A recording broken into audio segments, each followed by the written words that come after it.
I know you can't say where it was, but you did get to go to the Microsoft data center. Like, describe arriving there, what it looked like, what it smelt like, who was there. I mean, really take us into the scene. There's a campus. It was like a giant plot of land. I will say it was in the middle of nowhere that they had just taken over and were building into this massive data center. And it was in an agricultural community. In fact, directly across the street from this data center was a dilapidated shed with rusted cars in the driveway, stray dogs wandering around, and cans of Modelo like littering the yard. It's slowly being taken over by these giant computing barns. So it just looked like all the farmers were being kicked out and this area is being taken over by aliens. So you go in, there's multiple security checkpoints, and it's Microsoft. So you have to sign 15 NDAs, and then you're inside.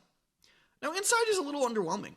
It's a giant concrete barn just full of repeated racks of equipment as far as the eye can see.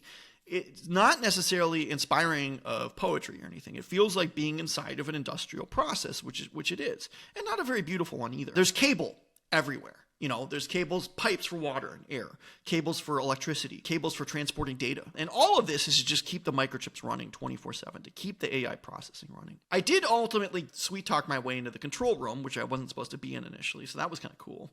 And the guy in the control room showed me what was happening. And it's just this power spike of the power going up and the power going down, the power going up and the power going down. When the power was going up, the microchips were kind of like moving all at once to do a bunch of matrix multiplications.